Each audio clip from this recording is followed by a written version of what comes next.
thank you so much. My name is Nicholas Bruckman. I'm a documentary filmmaker, part of the Cinema for Peace program.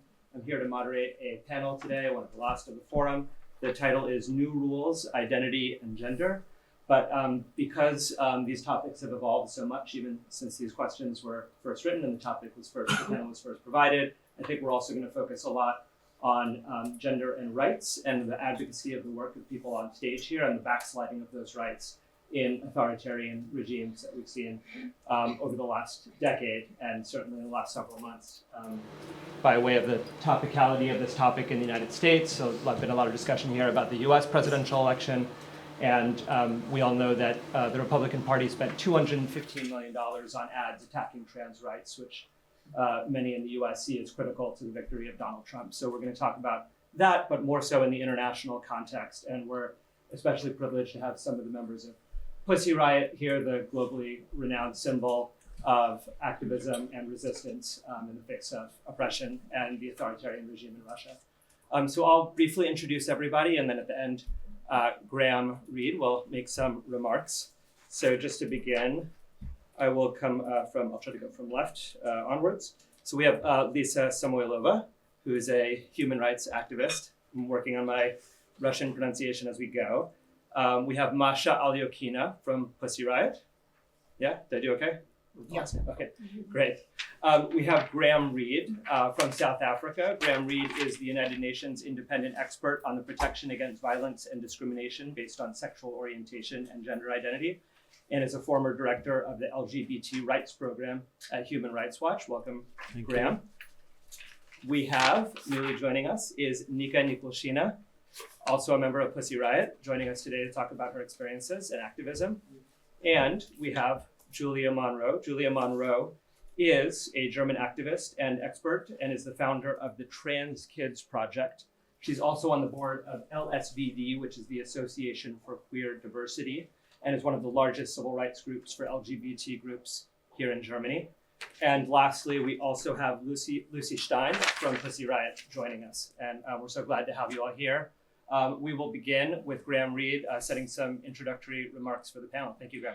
Great, thanks very much. So I'll just speak for about 10 minutes or so just to set the scene to a certain extent. I'm going to talk a little bit initially about the polarization of this issue. One of the things that the tasks I do as an independent expert is to do thematic reports, one of which is presented to the Human Rights Council and one of which is presented to the General Assembly. And so last year I was presenting a report to the General Assembly, to the third committee, and in that situation is the chair of the meeting was introducing the previous speaker. There were three people. The first was on the human rights of people with albinism. The second was the Special Rapporteur on Minority Rights. And as the words sexual orientation and gender identity reverberated in the room, so about a quarter of the room gets up, packs their bags very dramatically, and makes a theatrical exit, signifying a disengagement with this particular issue. Now, what was striking to me was that the chair and my colleagues were very surprised by this and didn't know what was going on, whereas I kind of took it for granted that that would be the situation, because it's not new.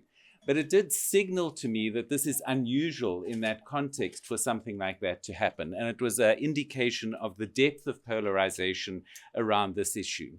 Now, it strikes me as interesting that questions of gender and sexuality have taken on a kind of symbolic resonance.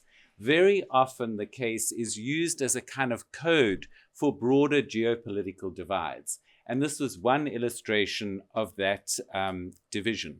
Now, very often it's couched in terms of a division between human rights and morality, traditional culture.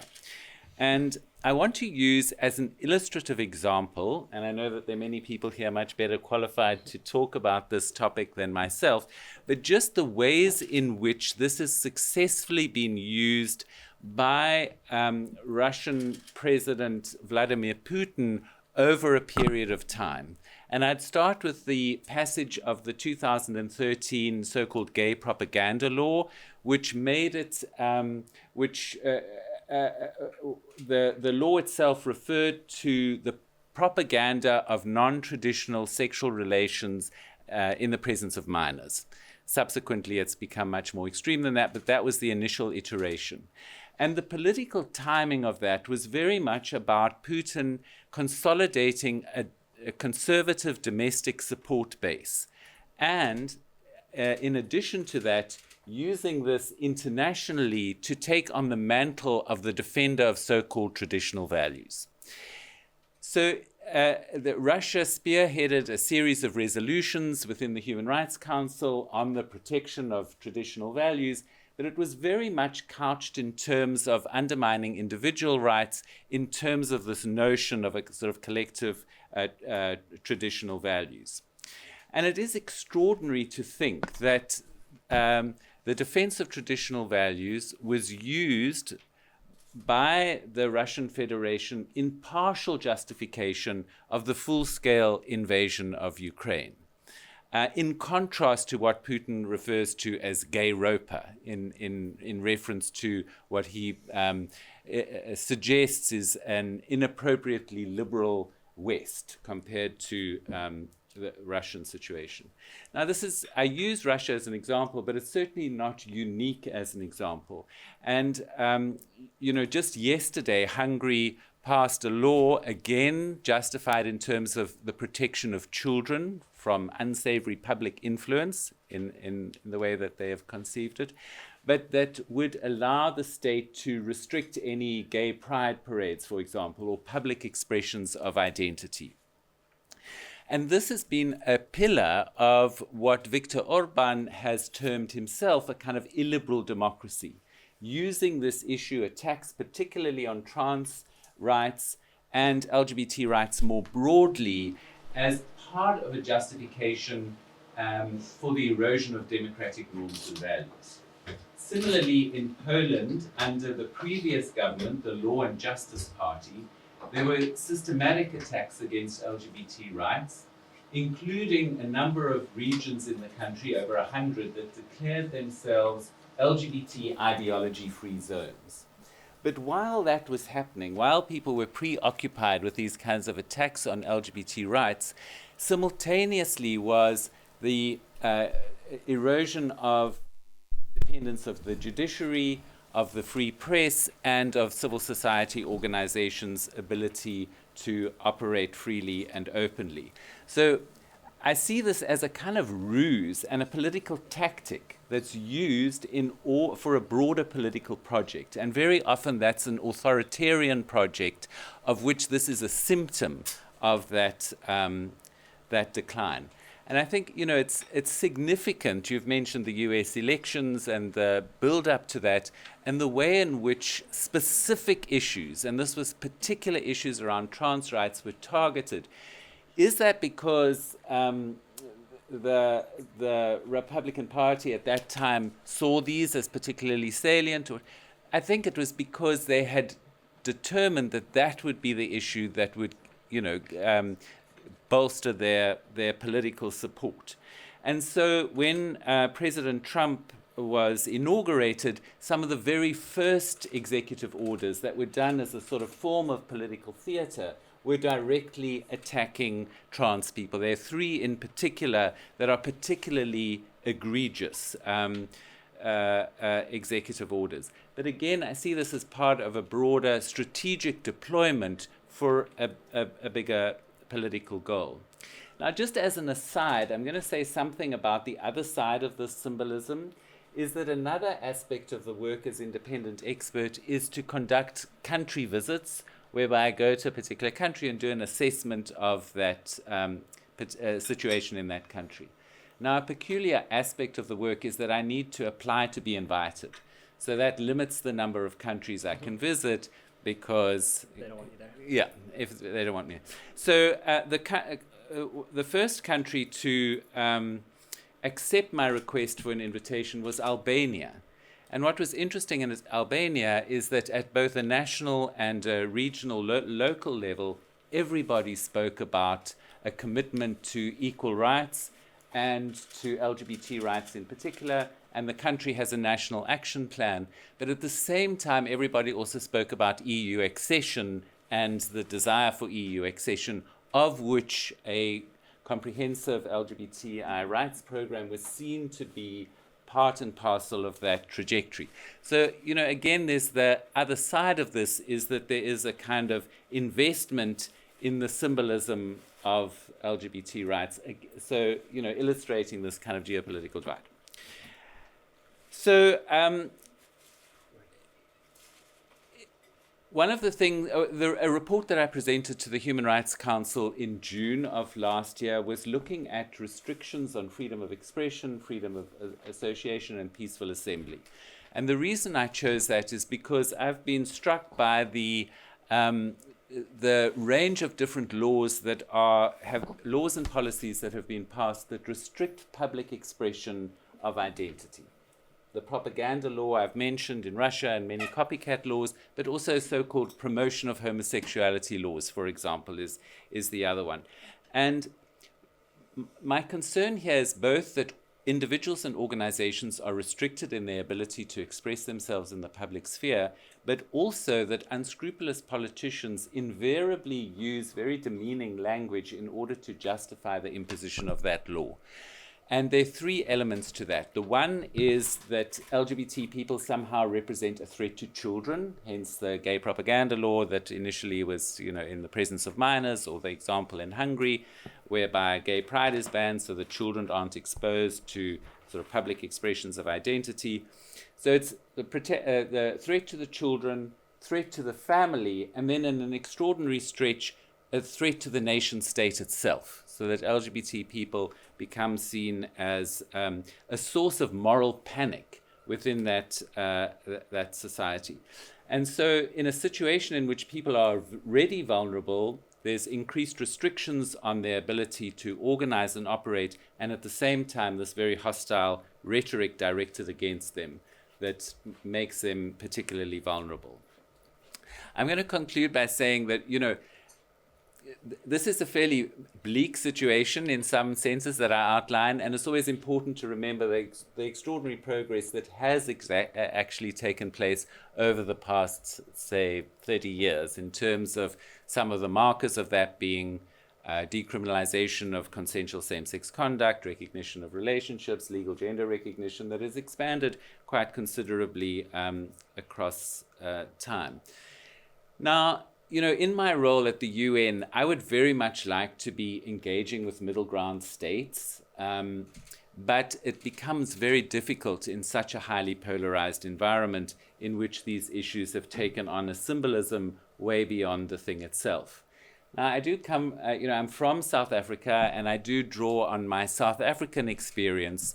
South Africa became, somewhat unexpectedly in 1996, the first country in the world to include express protection on the basis of sexual orientation in its constitution. And that came about not through organizing separately as a particular niche issue, but because LGBT rights were embedded within a broader anti-apartheid movement. And so, that's one of the perspectives that I bring to the work that I do, both at Human Rights Watch previously and currently in my role, is to see these as, broad human rights issues, and very often the attacks on LGBT rights are a bellwether for the undermining of human rights writ large. So in some senses, this is a minority rights issue because particular groups of people are directly and disproportionately affected. But in other senses, this is by no means a minority rights issue. This is a means towards an authoritarian end. And for that reason, I feel that everybody should take notice when there are attacks on sexual and gender minorities. Thank you. Thank you so much, Graeme, and for providing that global perspective. And I think it's very important for the audience to recognize that we do have three individuals on stage with us who have experienced the types of persecution from authoritarian regimes that Graeme is talking about. So I'd like to give an opportunity for the three members of Pussy Riot, Lucy, Nika, and Masha, to talk about what is happening in Russia today. Despite the fact that the Russian Federation does not criminalize consensual same-sex relationships between adults, as Graeme mentioned, recent years have seen a troubling increase in the de facto policy of persecution. In addition to the 2014 law banning the so-called gay propaganda mentioned by Graeme, 2 years ago, Russia declared the so-called LGBT movement as extremist, and LGBTQ plus people are now at severe risk of searches, criminal prosecution, and imprisonment. Last year alone, fines related to gay propaganda cases totaled around 300,000 euros. The specifics of those cases highlight the absurdity and the horror of the situation. People have been punished for photos of kisses, movie posters, music videos, rainbow earrings, and even for attending a party with an almost naked dress code. Whole scenes and lines of dialogue are cut out of TV series and movies by streaming platforms. Even the most innocent productions like Sex and the City now have whole scenes missing as if they never existed, if they mentioned same-sex relationships or homosexual people.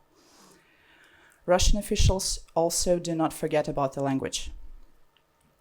The decision of the Supreme Court, which declared the so-called LGBT movement extremist, attributes certain quote-unquote customs and traditions, including specific language like the use of feminized nouns, to the imaginary LGBT movement.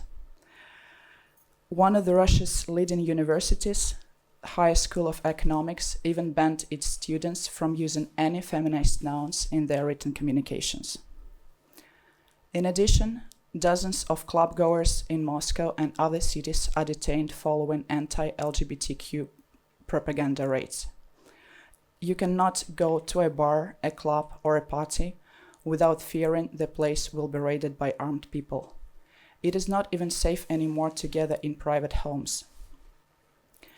Pro-government channels show videos of stunned partygoers lying on floors with their hands above their heads as police officers sift through the crowds, shout orders, and sometimes beat and torture their victims. I would like to mention a recent case, a very sad one of Andrei Kotov, a 40-year-old man who was arrested in October. The authorities claimed that he planned a New Year tour for queer people in Egypt, and he was arrested on charges of participating in an extremist organization, facing up to 12 years in prison. He denied the charges. He said that trips that he organized were simply boat tours. At his pre-trial hearing, he stated that he was beaten and subjected to electric shocks during his arrest. In December, 2 months later, he committed suicide in his cell. Now he will be in court post-mortem. Homophobic laws not only restrict LGBTQ rights, but also foster the climate of discrimination, as each legislative crackdown triggers a surge in hate crimes. As seen in 2014, after the gay propaganda law, and in 2023, after the LGBT movement was declared extremist. The problem is there is no even any statistics, because despite the clear motives of hatred, the authorities regard those as regular crimes, leaving them unaccounted for in official statistics. And if it wasn't enough, in certain regions of Russia, the situation is even more dire, like in the republics of the North Caucasus, including Chechnya and Dagestan. My colleague Lucy will talk more about that later. What's happening there is a major human rights crisis. Right now in Chechnya, people are tortured, killed, and buried in nameless graves in the mountains, simply for being who they are. So, as Lisa said, the repressions against LGBTQ people in Russia is escalating rapidly, but in one region it has reached the level of actual extermination years ago. This region is the North Caucasus, located in the south of Russia. The position of LGBTQ people in the North Caucasus is not an isolated case, but a showcase of the position of the marginalized groups in Russia in general. There, LGBT individuals face systematic persecution, not only from security forces, but also from their own families.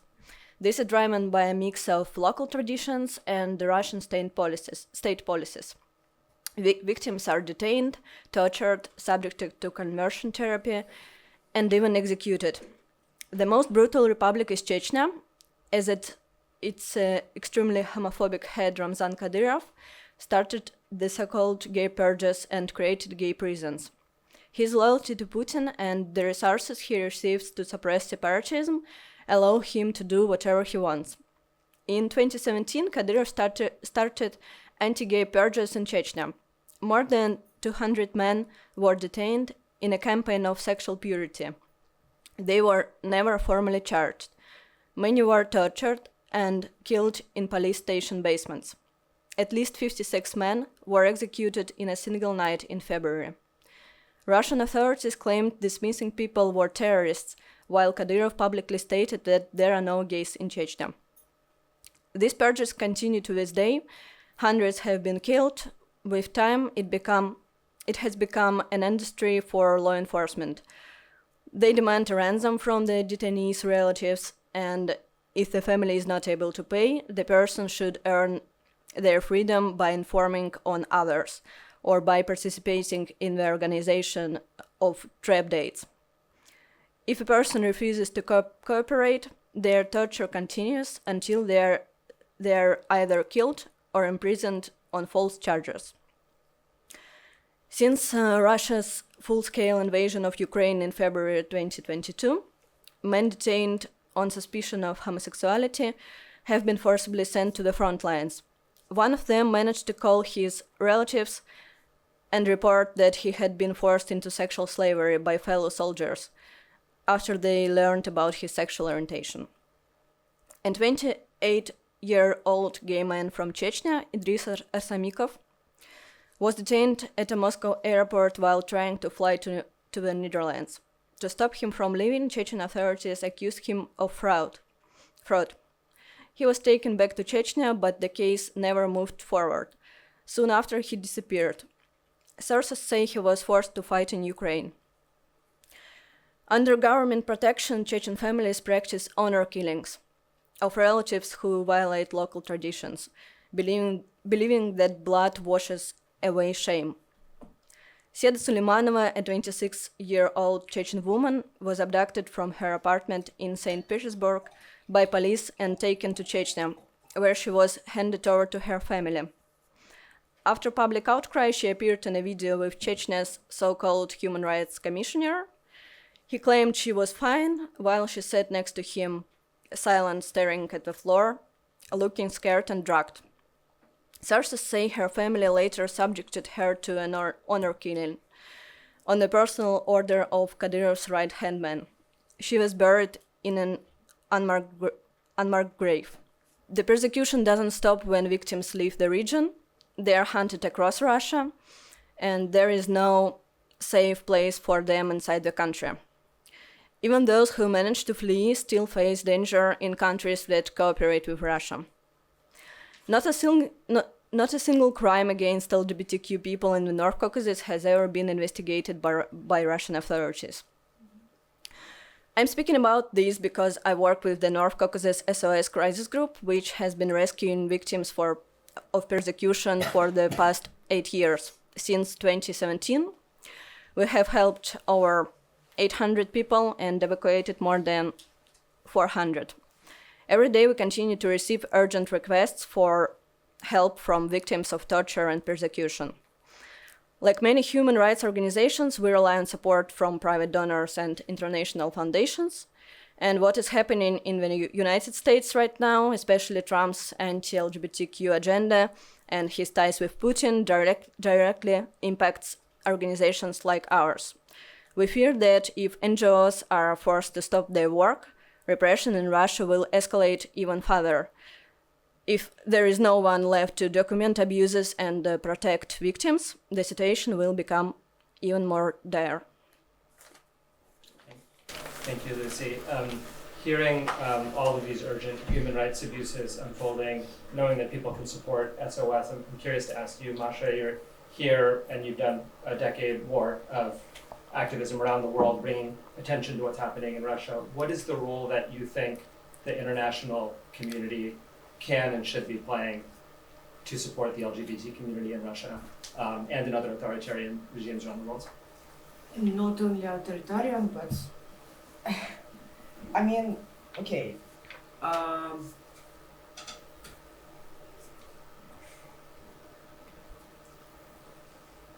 Human rights as a idea is not super old idea, right? So human rights declaration, the main one, was written after the Second World War to prevent the horror of the Second World War and as a reflection of what was happening. You know, just do not do it again. And then new generations were growing, and basically I think now the idea of human rights became quite bureaucratic and forgotten, basically. So that's why we see that what is happening is really happening. And what we all see now in United States can be reality for European countries, especially for yours, because I mean, you see the percentage of AFD, right? And you understand that their audience is not only Bavarian farmers, but also classical citizens of big cities like Berlin. They use social media very effectively, much more effectively than, for my opinion, a lot of democratic forces, right? So, I mean, I don't want to scare everyone, but just imagine that some years will pass, like 5, for example, and the world will look different. It will look like what we are all call now conservative. And the language which is common for nowadays will be changed to the different language. Is it an end of the world? I don't think so. I think we are humans. We know how to learn new things. Even children know how to learn new things, and we also can do that. So the main thing, for my opinion, to prepare ourselves for that. And I really loved your speech about. You was telling about how Putin started the gay propaganda law, and how he drew this line between the West and Russia, using the LGBTQ plus agenda for that. So I think his example will be used by a lot of, not a lot, but let's say some politicians in the West. So this is reality. This is a little bit new for some people, but reality.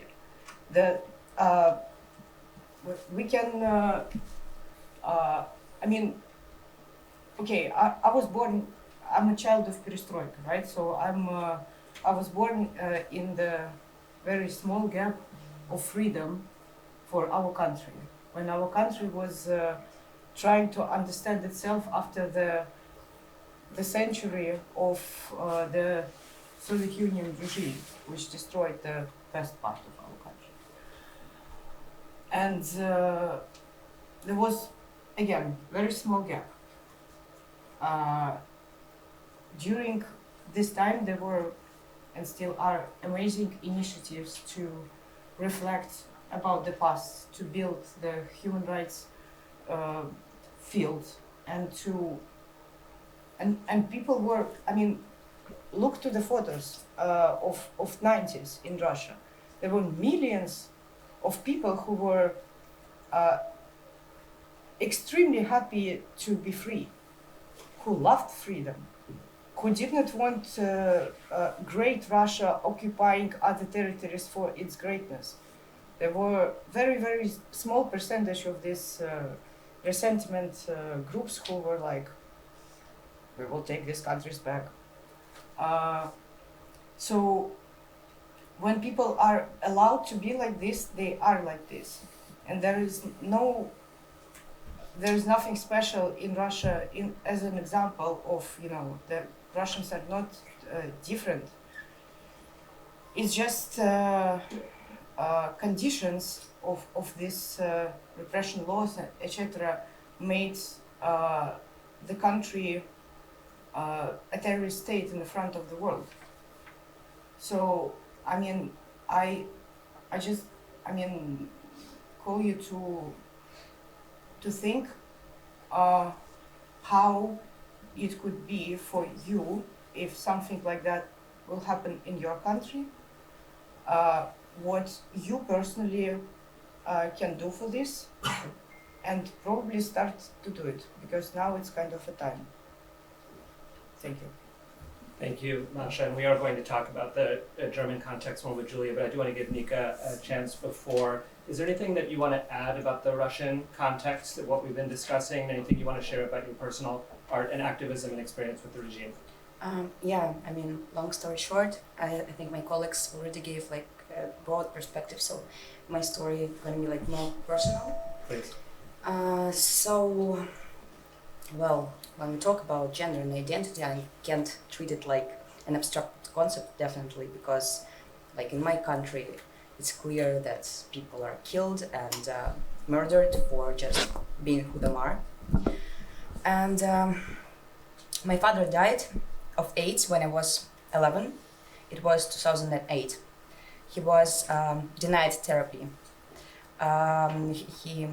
He was well educated with 2 university degrees, but society has instilled in him such internalized homophobia that he believed he was unworthy of living because he was dirty, because he was gay. And he refused treatment, and I lost him when I was 11 years old. So 17 years have passed. Russia has plunged even deeper into darkness by launching a full-scale invasion of Ukraine, and now people aren't just losing their lives by tragic choice, some have absolutely no means to save themselves. As my colleagues told you, over the past 3 years, Russia's crackdown on LGBTQ rights has become harsher than ever, and now trans individuals are hit the hardest. Those already in transition can't access hormone therapy or surgeries, leaving many in agonizing limbo. Clinics refuse treatment out of fear, and activists who try to help are branded as propagandists or extremists. Right now, currently I'm working on a documentary movie, and I've been speaking with Russian soldiers, and I've heard stories that sound almost absurd. So I had an interview with a soldier who signed up to fight, hoping to earn money for a gender transition procedure. But as soon as he arrived, Putin signed an order effectively banning such transitions. It's a nightmare reality. The state drives people to the point of taking up arms in exchange for a promise of like a better future, and then shatters even that twisted hope. I'm not justifying and nobody his choice to kill, but this situation shows how a machine of violence destroys everything human. So the war and the patriarchy are intertwined, and each reinforcing the other through rigid ideas of dominance and traditional roles. You were asking like, what can we do as an like European community? Just, I think European community have to listen, have to watch closely to the countries like Russia, because if the violence machine will not be destroyed, I think we are like all gonna die. That's it. Thank you. It's very powerful and a great segue to Julia's work. Julia, I'd like you to, if you can, introduce the work that you do here in Germany, trans kids and your advocacy in general, and talk about what advances have been made in Germany and what have not. And I'd also love to hear about the self-determination law here in Germany and whether you think that can be a model or something that should be exported to other places. First of all, thank you for all of you to be here. When I hear your stories, and we are complaining about the German government. I feel ashamed of what you are experiencing here in your countries, and I also have Russian roots. My family is from Russia, and I don't have contact to my family anymore. I know how radical they are, and they forced me to do this conversion therapy. I just want to say thank you that you are here and sharing your stories. So I feel really privileged comparing to your stories. I work on transgender topics, especially for the transgender law. We had this law in the past, and it was necessary to get divorced. It was necessary to make a gender reassignment surgery. It was necessary to have psychological tests or reports. And it was about more than 40 years now. And in Germany, we had lots of laws. You talked about human rights after the World War, but queer people are not part of this human rights. And in Germany, in the constitution, it is the only characteristics which is not in the protected by the constitution, and we are fighting for this. And the Conservative Party doesn't want it because they all have always religious beliefs, and they relate to them, and they have an image of humans, how humans have to be, and it's always according to religious Bible and stuff like this, and so they don't want it, and they always try to fight against it. It was until the 90s where homosexuality still was forbidden, and the transgender law with these mental health reports was last year. Since last year we have this self-determination law, and the fight for this was very, very hard. The only possibility to get this law was because this Conservative Party was not in the government.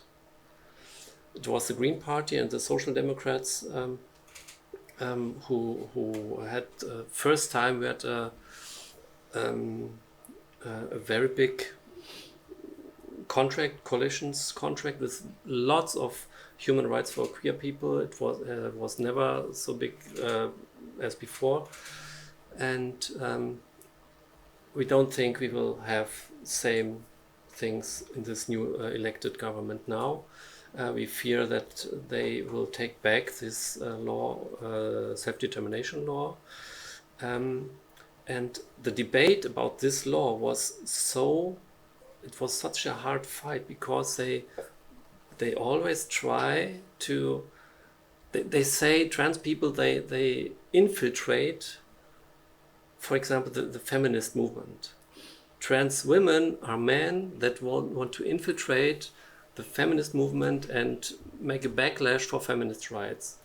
But this law does nothing else like this transgender law we had 40 years before.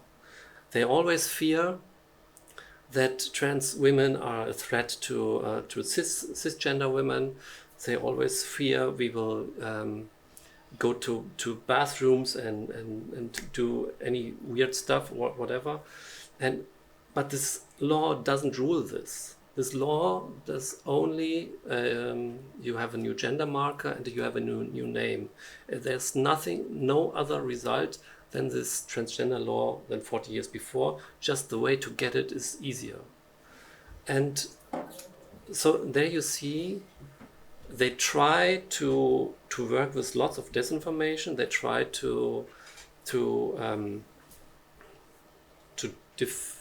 I don't know the English word. They try to show that you're a bad person, and with lots of disinformation. They use social media, and it's a very big problem because the trans community is a very small community. We talk about 1%, and they have not the power. They have not the possibility to fight against it. When you see we have about 20% electing the AfD, and we're just 1% of trans people who needs to speak against those disinformation. So it was a very long way to go to get this law, and actually we fear that the Conservative Party will take it back again, and they will have mental health reports again. That's the actual situation in Germany. Thank you so much, Julia. And I'll bring it back to you, Graeme. This is for everybody, but we've heard a lot about kinds of myths, disinformation, attacks on gender identity, on the queer community, in not only authoritarian countries, but all over the world. And I'm curious, in your work and as an activist, and for everybody on the panel, how do we create a countervailing narrative to those increasingly pervasive attacks that supports these identities and rights? Look, I think it's a challenge, and I'll point out some of the challenges. I think you mentioned that the use of social media, and it's very often, like, I agree with you that the sort of opposition, to call it that, is very adept at using social media and often using very simple messages. And so it's difficult to counter those messages with more nuanced, complex analysis, because that's what it requires. It's much easier to make kind of very clear statements based on misinformation. The other thing, the point that you made is that these are very well-resourced groups that are operating, that have enormous material resources, large networks, and are increasingly operating in a much more sophisticated and deliberate manner, and also in institutions and in places where historically they haven't been present. So including within the UN, including in a number of regional human rights bodies, and precisely using this kind of divisive tactic of suggesting that there's a kind of zero-sum game between kind of trans rights and women's rights is one of the languages that is very often used. So I realize I haven't answered your question, which is like how to counteract that effectively. But I think the first step is to understand kind of what one's dealing with, and also not to see it as primarily a kind of backlash towards advances that have been made, although that's part of it, but rather a deliberate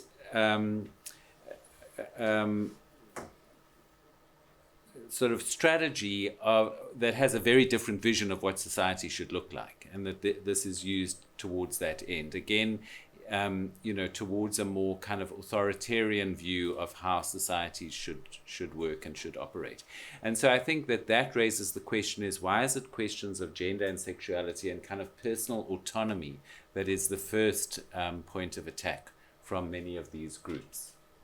It says something about the vision of a society that they have in mind. Does anybody else want to take that question of how do we create an alternate vision together that opposes the one being created in Russia and elsewhere? To create an alternative for Russia here? No, to create an alternative narrative that helps to bolster LGBT rights, to help bolster transgender rights, to create a sort of story that counters these myths and divisiveness. Propaganda. Exactly. What I see in politics, they always try to fight emotions with facts, and I think this doesn't work. If populism works only with emotions, with anger, with fear, and you can't counter this with facts. It never works. It never works in journalism. It never works. So what I do is when I have a speech and when I do my workshops, and I try to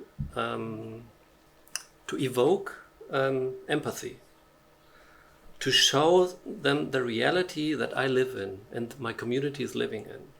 And this is the possibility to get to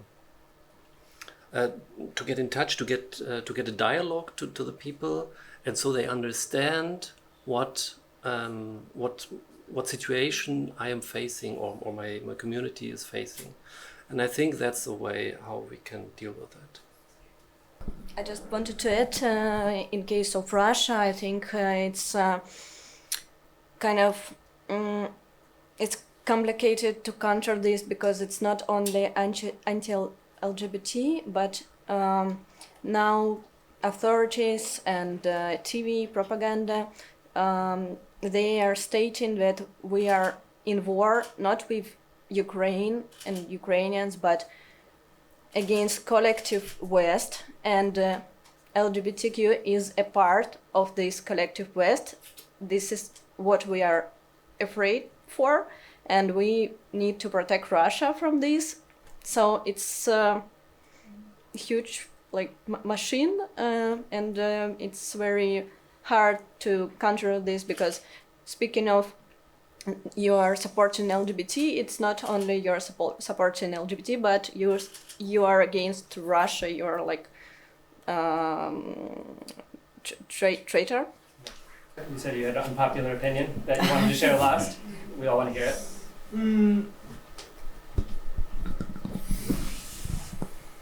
That's completely true that everything Western is so-called anti-Russia, as they call it.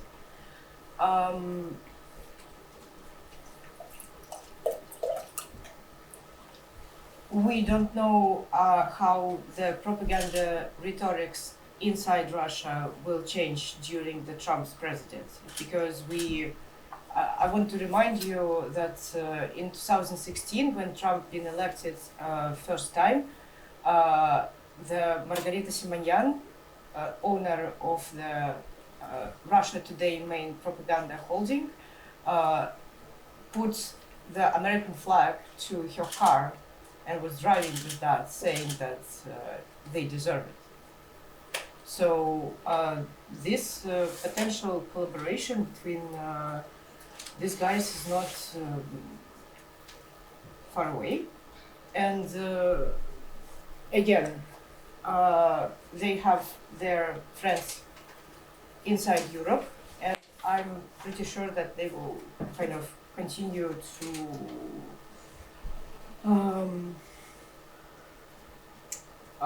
find the new ones. Can you just clarify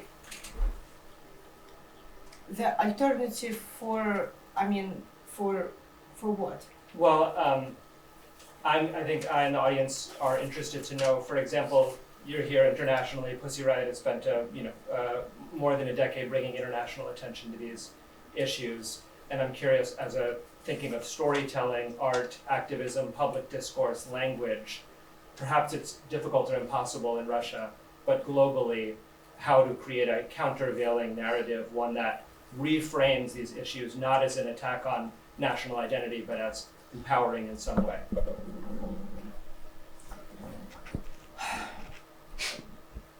To talk, AFD, one of the, for example, AFD main issue and one of the Trump's main issue, they are talking about the questions which are which people already have, like, for example, migration crisis, right? The democratic forces were basically do not speaking about that, like this huge birds with huge neck, I don't know the English word. You understand what was there? Ostrich. Yeah, so they basically, I've been, the same 2016, I've been in Calais, the hugest Calais refugees camp in the France, 5,000 people living in the field. 400 meters next, a city with the mayor, etc. They were all pretending that these 5,000 people just do not exist. They are not there. People who are living near the fields basically left their houses without any statements. Plus put the signs, dangerous dog is here. that, I mean, I understand it's just one refugees camp in the France, but it's very representative to what is going on. I can give another example from the Ukrainian war. For example, they will freeze the war now, right? For example, Putin again will fuck everyone up and attack Ukraine again. He will mobilize Ukrainians from occupied territories and send them to fight against Europeans. And NATO will be outside because Trump is in power. And what people will do. And if you say something like this to people, they are just like, we don't know. I mean, I really like the speaking about empathy, but should be vice versa. And I mean, basically speaking about the same questions which these opponents are asking, you know, to speak with them. Do not just call them basically fascists, Nazis, etc. Just speak with conservative forces in European countries because they are not, okay, some of them are hard, but a lot of people who just vote for them, you know, voters, they are just people. And they shouldn't be like called as simply like fascists, because they are also questioning themselves inside their heads, like what to do. We have problems. These people give simple answers. They are bright. They are selling the greatness, playing the same game as Putin is doing, selling the greatness. But I mean, they still can change their opinion. And just simply shouting on each other on, I don't know, on social media or at this like conservative demonstrations, I think it's quite useless, for my opinion. Thank you. And Nika and Julia, I know you mentioned you're working on a documentary, and I know, Julia, you also do consulting and how trans and gender minority stories are told on screen. I'm curious to ask both of you a similar question about your storytelling work and about how to do this culture change of how people perceive. And if you want to share anything more, Nika, about the project you're working on and how you are tackling these issues with that, and then the same question for you, Julia. Yeah, sure. But I'm doing a documentary about war in Ukraine and people who make this war possible. I wouldn't say about Russian soldiers, but I do a lot of interviews with Russian soldiers to show like European people and people from America how does it work from inside. And there are like a lot of stories you cannot even imagine, like this story that I shared with you, with a person who really went to war just to make a transition, and it's like, it's crazy. So yeah, and there are a lot of stories like that, and everything in my movie will be done like visually in CGI, in 3D, yeah, because the people who are sharing their stories, they're definitely, some of them are still in Russia and they're not ready to like post themselves, but they tell me a lot of stories about like the war crimes and things that they've done and things that they witnessed. And yeah, audially it's like based on the people's stories and speaking about how we can change things. I think, yeah, first of all, we have to educate the European people in power to show them what is really happening there. Yeah. Thank you. Yes, I do consulting for every kind of area where trans people take part. For example, transgender healthcare, when there are new guidelines how to do the transition, for example, in sports. There was the German national football association. It's the biggest football association in the world, and they all have, in every state is a sub association, and in every state there was at least one trans person who wanted to play football and makes the transition and wants to compete in the male team or in the female team. And so they asked me to help them to develop rules that trans people can make the transition and choose the team where they want to play. And also, for example, in media or movies, they call me to develop the script that the trans person is not the prostitute or the murder victim or whatever, that it's a very authentic role. And so what you see on in cinemas, for example, this creates your reality. And so I try to show the reality of trans people and offer them inclusion in every area where they are. Thank you. Could I just add, because I sort of diagnosed the problem without saying anything about how, and I would say two things is specifically, I think there was so much pushback against the establishment of the UN independent expert on sexual orientation and gender identity. It came about through decades of work from civil society. And I think the measure of the resistance to it was precisely because of this rejection that this belongs in a human rights framework at all. So I think there's a symbolic dimension to the presence of that mandate within the UN system that kind of insists that this is part and parcel of human rights. And as it becomes a routine aspect of the work of the UN, that suggests something about how it becomes kind of an institutionalized work. And then because I am South African, I also work with the South African mission to Geneva, who are willing to play a role in facilitating less formal engagement with states that otherwise won't talk to me in public, but are willing to have some kind of more private engagement around these issues. Precisely to your point, is to to find ways of engaging with sort of unlikely actors, because it's pointless preaching to the choir all the time. I'm going to open it up for questions, but before I do and anybody leaves, I want to make sure Lisa and Lucy, that everybody here knows how they can support the North Caucasus Foundation and SOS and the work that you all are doing. Where can they go to be a part of that solution? It's possible to help in many ways, not actually with donations, but in current situation, donations will be nice. We actually have flyers with QR code to our website. If you're interested, I can leave it here. But there are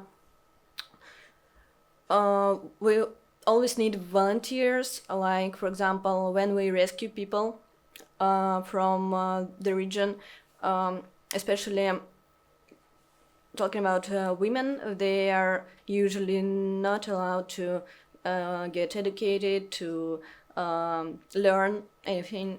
And when people have to start a new life in a foreign country, they need to learn languages, for example, and we are looking for teachers for them and different help. We have actually a lot of people coming to Germany. So yeah, any help with assimilation, like any friendship is great for people who are like alone, rejected by their families. It's close ties in family bonds in North Caucasus region, and it's a really difficult process of separation for people. And it's not just they decided to immigrate. This is the escape, persecution, threats. It's a really hard process, so these people need support. So any help we что я забыла? Sorry. While I definitely appreciate all the perspectives here, I just want to add a little bit of the global south from the context of the narratives. Because I come from India, and especially South Asian history or African history, if you look at it, the history is not queerphobic of our countries. Trans people were celebrated before colonizers came to our countries, and all the queerphobic laws that exist in our constitutions came from British rule. And even if you look at British history, queerphobia was not present all throughout British history. It came up in the Victorian era when assimilation and identifying with unitary identities was highlighted. So when queer rights are being argued for in India, for example, India is one of the only countries where trans people are allowed to marry, but gay people are not. Because trans people are represented much more in our histories. So going back to a space where, because historically people are represented and the history of these countries are very vivid, reflecting on those histories and bringing back the historical context to say that we are not the queerphobic people always helps in shaping the narrative in a much different way when we use mythology and history of our countries. So this is common across a lot of other global south countries as well. If you look at Indonesia, Thailand, even China. So that has always been a tool for global south activists to use. So maybe that is also something Europe can also reflect on and learn from the global south. I'm kind of an anthropologist by training and have a kind of historic background. And so certainly that they're culturally intelligible and recognizable expressions of gender and sexuality that's not captured within the kind of LGBT framework oftentimes. I think one of the challenges is that there's a kind of requirement to have universal terms that are recognizable within the UN system. And absolutely that the laws in place that come from British colonialism, etc. I think that one does need to be cautious though about over-romanticizing some elements of inclusivity, etc. I mean, many parts of sub-Saharan Africa are deeply patriarchal societies in which maybe there are some elements in which there can be an expression of gender variance, but I wouldn't overemphasize that because in some senses that they're also very restrictive in terms of gender roles, etc. So yeah, I appreciate that. I would like to add a short story. We had a lot of bad stories. I want to share a good story. One day I had a workshop in a big company and I told about trans realities. And there was an Indian man who came to me and he asked me if he can shake my hand. And the reason for doing this, for him, he said, because if you shake the hand of a trans person, it's a blessing. And it is 7-8 years ago. I will never forget this, and I want to just say thank you for having such a good mind. Things like this. Yes. I work with the International Rescue Committee. I'm sure most of you or some of you are familiar with the organization, but I work specifically with youth refugee children, 15 to 20 years old, to help them culturally assimilate in the US. And one of my major topics or approaches in helping them assimilate, we do an intake and we kind of ask them, okay, how do you identify in your gender? And we're kind of opening up this open mind for like helping them identify. And I want to ask you guys who are currently doing the activism for youth, especially on a smaller scale. I mean, for youth that are not so much facing governmental scrutiny, but how do you approach helping safeguarding for the youth that are so deeply entrenched, for example, in their religious, cultural, traditional norms, that also want to partake in their identity whilst coexisting and having that empathy for their traditions, but that empathy can also manifest into guilt. So I want to ask some of you what your approach can be.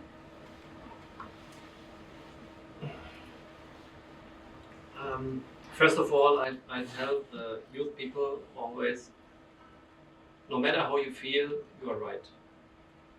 And it's always the adults who come and say it's wrong, and then they begin to feel guilty and things like this. we know that gender affirming care is the most important support for trans youth. And there are studies that show if you don't support your trans child, they have about, I think, 74% of depression, and if you support your trans child, it's about 20%. And same is for suicide attempts. If you don't support your child, it's about 50%, and it goes down to 4% if you support your child. And it doesn't matter how your child will express itself. You have to believe in your child, and it has also the right to make a wrong decision. This is also a right of the children.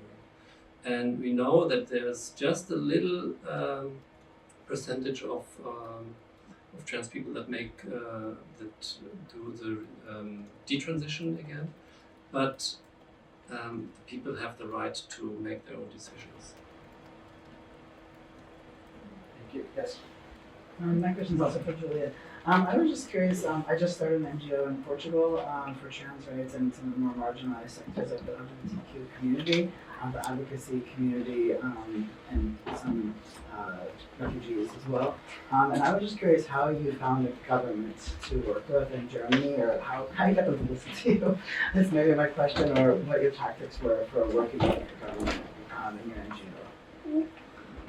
Depends on which topic. On the laws or on the, for example, sports topics, it's not has no effect to the government. The medical guidelines are also not in the government. It's the health insurances. They make the rules, and there's another association that work with the health insurances. So we just look who's responsible for this, who's doing the guidelines, and we try to talk to them. And for example, for the gender recognition law, it's the government, and we try to talk to the parties. And very often it's like they're queer politicians, and they are open for these kind of topics. And we have in Germany there is Sven Lehmann. It's the first queer, I don't know the English word, queer Beauftragter. I don't know the English, sorry. It's the first one who is from the government responsible for queer topics. And it was the first time, and he was very open. He was fighting for our self-determination law, and we talked to those people where we know they are open, and then we try to show them our reality, to help and help them to find the correct words for the laws, and talk to them. And we are invited to the government in big working groups, and try to show them our reality. We can talk later. Okay, well, I want to thank Lisa, Masha, Graeme, Nika, Julia, Lucy for your incredible activism. Thank you for being here and telling us about the situation and the work you're all doing. Thank you all for being here at the World Forum. See you next time.